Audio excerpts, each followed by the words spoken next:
The Witch and the Beast is an anime that follows the story of Godot, who has an encounter with a witch that turns her into a pretty hideous monster. And even though she can temporarily break the curse by kissing another witch, that's a whole complicated thing, she's on a goal to find the witch and either have her break the spell or end up murking her off, and partnering up with her other witch partner Asdaf to go around the country looking for the said witch. Now, I don't usually start my videos like that. I usually start off with a broad discussion around anime, around a certain type of topic or idea or trope or whatever the hell like that. And that's because I wanted y'all to listen to that and my not so great retelling of it, because I feel like The Witch and the Beast is an anime that is in fact the personification of a kid born in the wrong generation. Because I remember when I heard that for the first time, I thought this anime was something that was from the late 90s or early 2000s. But no, this anime actually came out in 2024, which I was a little surprised about. Because when I look at The Witch and the Beast, I look at specifically its art style, the way the dialogue is spoken, and all the power systems and stories like that. This feels like something that was ripped straight out of the 2000s. Now, in terms of the actual quality itself, is it great?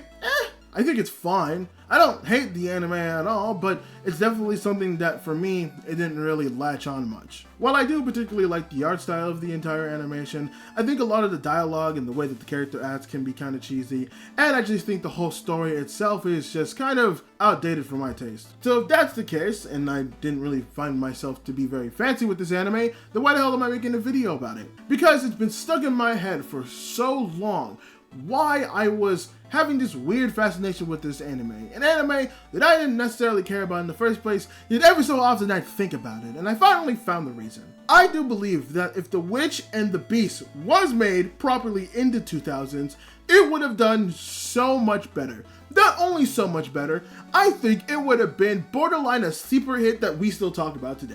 I know that's a both weird and extremely bold statement to claim, but honestly, when I look at it, when I remember watching it, I just thought, man, younger me would have loved this stuff. Because yeah, I was into that kind of stuff back in the day. I was into the gothic aesthetic. I was into the more edgier side of all these other stories. I was really liking it. It's just, me being at 27, not so much. I also think when you look at the larger landscape of anime and how much it's grown and what really gets popular and what doesn't nowadays, I think something like The Witch and the Beast didn't really stand to have a strong footing in the first place. Because I feel like most things that do get popular today are more colorful, more vibrant, more cutesy in a sense. If that's the wrong word, I don't know if it is, but I think it leans itself more to the more opposite spectrum of what The Witch and the Beast is. And to be fair, we do have our own versions of dark themed flavor anime, but I feel like they've been more modernized and more changed to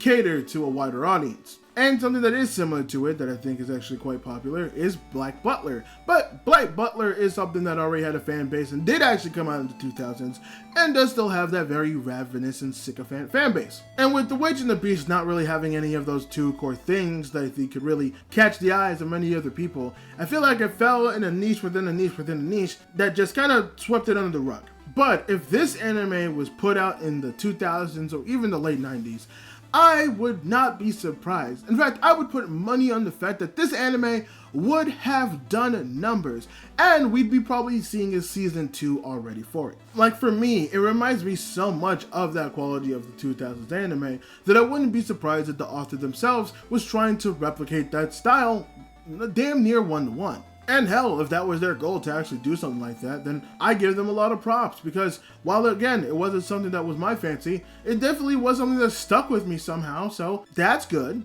And on top of all of that, it is something that has been stuck in my mind for quite a while right now, so it had to do at least something right in order for it to stick out to me. And I do think a big reason it left that big impression on me is the fact that it's basically an anime that leans into a lot of the nostalgia factor, I feel.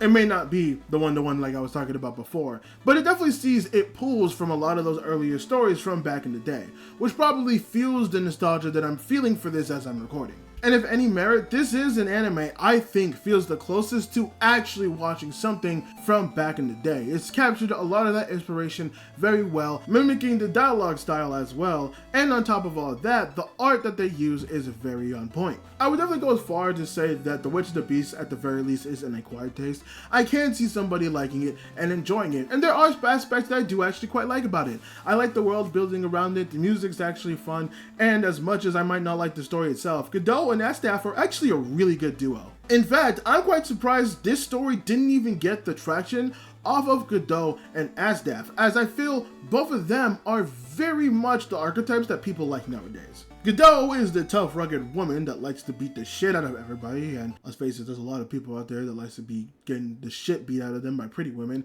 And Astaf is somebody who is calm, cool, and collected. Tries to be the cool guy, but is suave, and seems like he could be a little bit of a toxic problem, but let's face it, a lot of us kind of like a toxic problem. There are bits and pieces that I did assume other people would have latched onto, but that's just it. They're bits and pieces. They're not a whole chunk of something that I think people would really sink their teeth into, other than Godot and Astaf, which again, I'm quite surprised by actually. But I do think The Witch and the Beast is an anime that is somewhat of a acquired taste. If you're a fan of anime from the 2000s and late 90s, or somebody that's still just really into the more edgier gothic stuff that's really out there in anime that honestly I don't really see nowadays, then yeah, go ahead, pick this up. This one's for you. But I think a lot of people aren't going to pick it up for that reason, and to each their own. I do think, however, that this in fact did need some spotlight. Again, like I said, I don't think it's a terrible anime. I don't think it's like bad and anybody should write it off. It's just stuff that I think has a lot of glaring problems in itself. It's stuff that I think prevents it from really being something that would shine through. But I'd like to put it out there for even if it's a couple of people who like this type of stuff and want to go ahead and dive into it. And who knows, I know I wasn't a fan of it, but maybe you who's watching this video and deciding to pick it up, this might just be one of your new favorites. And if it is, you're welcome. I'm like so gay.